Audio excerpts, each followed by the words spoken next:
नमस्कार, मैं हूं आपके साथ नम्रता और आप देख रहे हैं NMS न्यूज। कहानी मोदी के अदम्य साहस और 56 इंच के सीने की। हाथ में तिरंगा था, घिर चुके थे मोदी, चारों तरफ से बरस रहे थे बारूद, लेकिन मोदी के वादे के लिए डटे रहे। न राहुल की यात्रा की तरह एसी बसें हुआ करती थी और न ही महंगी टी शर्ट पहनते थे मोदी। 2 जोड़ी कपड़े लेकर निकले। 31 साल पहले कन्याकुमारी से कश्मीर तक नापती थी। मोदी ने कांग्रेस राज में मोदी के साथ 31 साल पहले जो हुआ वो आज मोदी राज में राहुल के साथ नहीं हुआ।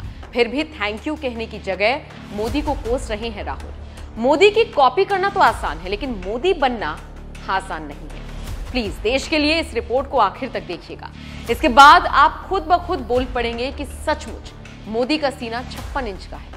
जहां बड़े बड़े धुरंधर बड़ी बड़ी सरकारों के हाथ पांव फूलने लगते थे, सिर्फ 16 लोगों के साथ मोदी ने कैसे 15 मिनट तक बरसते गोलों का सामना किया और देश के साथ किए गए वादे को पूरा करके लौटे, ये जान जाएंगे आप। ये कहानी मोदी के अदम्य साहस की है। ये कहानी है मोदी के 56 इंच और फौलादी कलेजे की। कहानी है उस मफलर की जो जब तक मोदी के गले में रहा, मोदी के लिए वरदान की तरह रहा, जिसके रंग से घाटी के अलगाववादियों के पसीने छूट गए।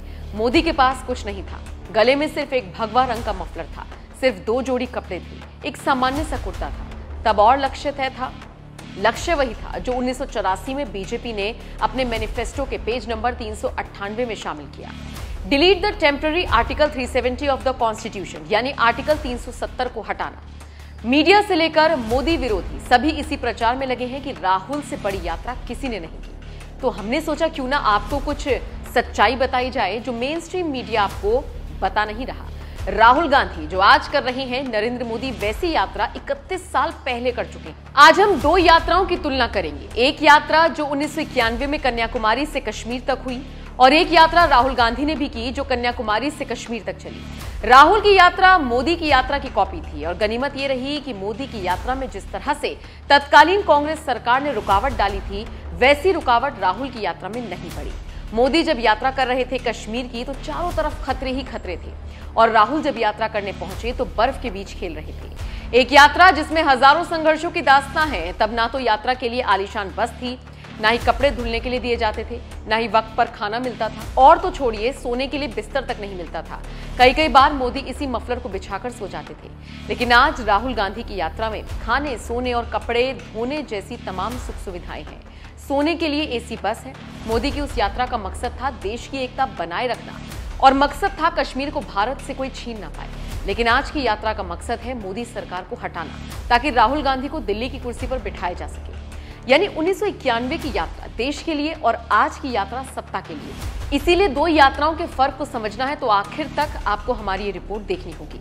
और ये भी देखिएगा कि नरेंद्र मोदी जब प्रधानमंत्री नहीं थे तब उन्होंने देश के लिए क्या किया, और आप ये भी समझ पाएंगे किस यात्रा ने भारत जोड़ा।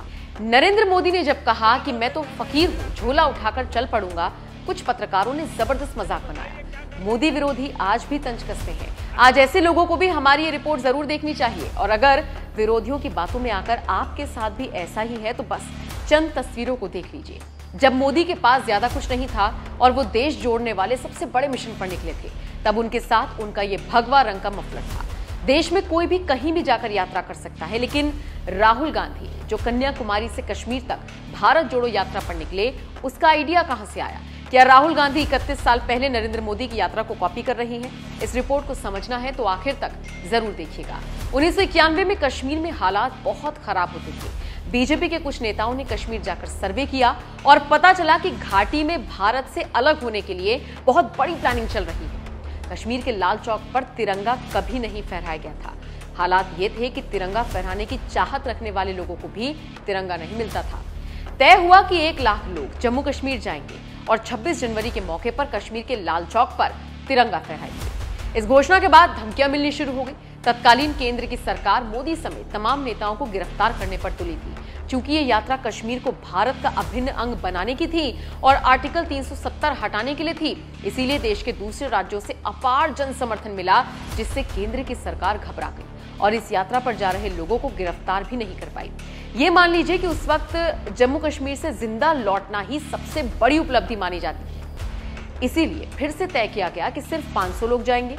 इतनी बड़ी यात्रा की व्यवस्था का जिम्मा नरेंद्र मोदी के कंधों पर था। यात्रा लंबी थी, अलग अलग राज्यों के अलग अलग प्रभारी थे और उनका कोऑर्डिनेशन नरेंद्र मोदी कर रहे थे। यात्रा निरंतर चलती रहे और लोगों और गाड़ियों का प्रभाव बना रहे, सब कुछ समय पर हो, ये सारा काम नरेंद्र मोदी ने बहुत कुशलता के साथ पूरा किया और जहां जरूरत पड़ती वहां भीड़ में उत्साह भी बढ़ाते थे। मोदी के तेवर और इस यात्रा से घाटी में अलगाववादियों ने लाल चौक पर पोस्टर लगा दिया जिसमें लिखा गया, जिसने अपनी मां का दूध पिया है वो लाल चौक पर आए और तिरंगा फहराए और अगर जिंदा वापस जाएगा तो हम उसका नाम लेंगे। मोदी के साथ लगभग 300 लोग कश्मीर पहुंच चुके थे, लेकिन तत्कालीन राज्यपाल ने सबसे बड़ा अड़ंगा डाल दिया। मोदी का रास्ता रोक दिया गया और कहा गया कि आगे खतरा है, इसलिए आर्मी की इजाजत लेनी होगी। मोदी के साथ गए लोगों को रोक लिया गया और तत्कालीन राज्यपाल गिरीश चंद्र सक्सेना ने प्रशासन को लगा दिया। फिर नरेंद्र मोदी के साथ 300 लोग आर्मी से परमिशन आने का इंतजार करते रहे। लगभग 6 घंटे बीत गए। जब कोई परमिशन नहीं आई तो आखिर में आर्मी के कैंप में सारे लोग पहुंच गए। फिर एक हेलीकॉप्टर में सबको बिठाया गया और वापस जहां से चले थे वहीं पर लाकर उतार दिया गया। जब कोई मदद मोदी को नहीं मिली तो एक कार्गो जहाज किराए पर लिया गया और 17 से 18 लोग उसमें बैठ गए।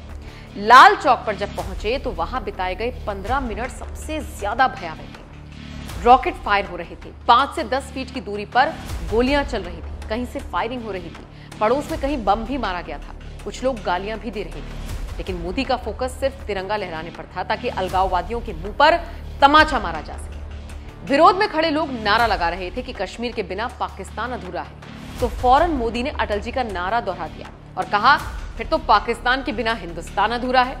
मुरली मनोहर जोशी एक सीनियर लीडर के तौर पर इस यात्रा में मौजूद, उन्होंने नरेंद्र मोदी को मुस्कुराते हुए कहा, देखो हम तिरंगा फहरा रहे तो उनकी सलामी पाकिस्तानी रॉकेट और ग्रेनेड दे रहे। धमकियां मिल रही थी, ट्रांसमीटर पर मिलने वाली धमकी तब चंडीगढ़ तक पहुंच रही थी। यात्रा सफल रही और खत्म हुई तो देश ने अद्भुत समर्थन दिया। तब केंद्र में कांग्रेस की सरकार थी। इस यात्रा में न जाने कितनी ही रुकावटें पैदा की गई।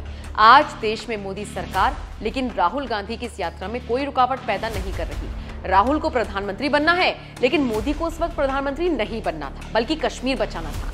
मोदी ने अपनी यात्रा का नाम रखा एकता यात्रा और इसी से मिलता जुलता नाम राहुल गांधी ने रखा भारत जोड़ो यात्रा। क्या आपको भी ऐसा लगता है कि राहुल गांधी मोदी की नकल करना चाहते हैं?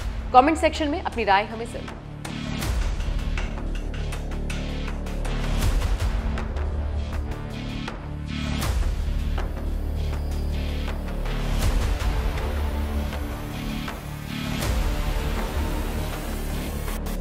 ज्यादा से ज्यादा ये मेरा क्या कर लेंगे भाई? नहीं बताइए क्या कर लेंगे? अरे हम तो फकीर आदमी हैं, झोला लेके चल पड़ेंगे जी।